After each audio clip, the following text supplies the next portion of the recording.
As is இரண்டாவது test England மற்றும் Australia Kaapa Brisbane மைதானத்தில் நடைபெறுகிறது. இங்கிலாந்து அணி செகண்ட் டெஸ்டின் பிரைன் அவனை அறிவித்த நிலையில் ஆஸ்திரேலியா இன்னும் அறிவிக்கப்படவில்லை. ஃபர்ஸ்ட் டெஸ்டில் இங்கிலாந்து தோல்வியோட நிலையில் செகண்ட் டெஸ்ட்லேயாவது தன் ஆதிக்கத்தை நிலைநாட்டுமா என ரசிகர்கள் எதிர்பார்க்கின்றனர். ரசிகர்களின் எதிர்பார்ப்பை பூர்த்தி செய்வாரா பென் ஸ்டோக்ஸ்? என்னதான் காபா ஆஸ்திரேலியாவில் கோட்டான்னு சொன்னால இந்தியா போய் தரமான சம்பவம் செஞ்சதெல்லாம் மறந்துருக்க மாட்டாங்க.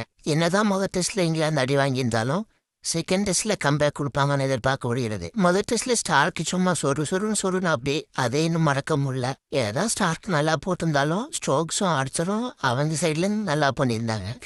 ஹெட்டை பத்தி சொல்லவே வேண்டாம், சும்மா போலன்னு பொழந்து விட்டான். காபா பிச்சில் நல்லா விளைச்சி எட்டு வச்சிருக்கான். இருந்தாலும் இந்த டெஸ்ட்ல ஓப்பன் இறங்குவான்னு சந்தேகமா இருக்கு. இப்படிதான் மிடில் தான் இறங்குவா. ரெண்டு அணிட்டையும் சின்ன சின்ன சேஞ்சஸ் பண்ணியிருக்காங்க. உஸ்மான் கவஜா பேக் இன்ஜுரினால செகண்ட் டெஸ்ட்ல இருந்து விலகி இருக்காரு. உஸ்மான் கவஜா செகண்ட் டெஸ்டுக்காக நெட் பிராக்டிஸ் பண்ணும்போது பேக் இன்ஜுரி காரணமாக செகண்ட் டெஸ்ட்ல இருந்து விலகிய நிலையில் அவருக்கு பதிலாக ஜாஸ் இங்கிலீஷ் மற்றும் பியூ வெப்ஸ்டர் ரெண்டு பேர்ல யாராவது ஒருத்தர் விளையாடுவார் என எதிர்பார்க்கப்படுகிறது. ஜாஸ் இங்கிலீஷை பொறுத்த வரைக்கும் விக்கெட் கீப்பர் பண்ண மாட்டாரு. ஏன்னா Alex Carey already wicket keeper தான். டெஸ்ட்டை பொறுத்த வரைக்கும் விக்கெட் கீப்பர் அலெக்ஸ் கேரி தான் பண்ணுவார். என்னை பொறுத்தவரையில் ஜாசின் டெஸ்ட்டை பொறுத்தவரைக்கும் ஒரு 50 ரன்ஸ் அடிக்க வாய்ப்பு இருக்குது. ஆனால் ஆஸ்திரேலியா டீம் பொறுத்தவரைக்கும் பேட்டிங் ஸ்ட்ராங்காக இருக்குது. பவுலிங் தேவைப்பட்டால் பியூ வெப்ஸ்டர் ஆட வைக்க வாய்ப்பு அதிகமாக இருக்குது. ஏன்னா ஆல்ரவுண்டர் பேட்டிங் ப்ளஸ் பவுலிங் ரெண்டுமே கிடைக்கும். இந்தியாவுக்காக என்ஷா தான் முதல் டெஸ்ட் டெபியூ பண்ணார். இருந்தாலும் நாளைக்கு பவுலிங் தேவைப்படும் நினைக்கிறேன். இருந்தாலும் நாளைக்கு இங்கிலாந்து அணிக்கு ஒரு சவால் நிறைந்த போட்டியாக அமையும். பென் ஸ்டோக்ஸை பொறுத்தவரையில் அவரோட பர்ஃபார்மன்ஸ் நல்லா இருக்குது. இதனால அவங்க சைடில் சின்ன சின்ன சேஞ்சஸ் இருக்குது.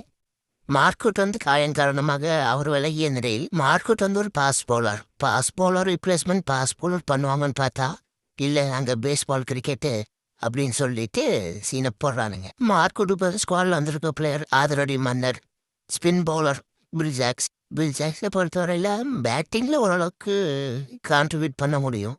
பவுலிங் பொறுத்த வரைக்கும் பிங்க் பால் டெஸ்ட்டு பெருசாக ஈடுபடாதுன்னு நினைக்கிறேன். இங்கிலாந்து என்னதான் பேட்டிங் டெப்த்தை ஸ்ட்ராங் பண்ணாலும் ஆஸ்திரேலியாவோட பவுலிங்கை தாக்கு ஓடிச்சாங்கன்னா இவங்ககிட்டையும் பவுலிங் இருக்குது. இங்கிலாந்துக்கும் ஒரு வாய்ப்பு இருக்குது ஜெயிக்கிறதுக்கு. இருந்தாலும் ஆஸ்திரேலியாவுக்கு காபா ஒரு ஃபேவரான பிச்சு. அது மட்டும் இல்லை, ஹெட்டுக்கு சொல்லவே வேண்டாம். லாஸ்ட் ஒரு 3-4 சீரியஸாக நல்ல ஃபார்மில் இருக்கார். அது காபா டெஸ்ட்டில் சொல்லவே வேண்டாம். அப்புறம் ஸ்டார்க்கோட ஃபார்ம் நல்லா இருக்குது.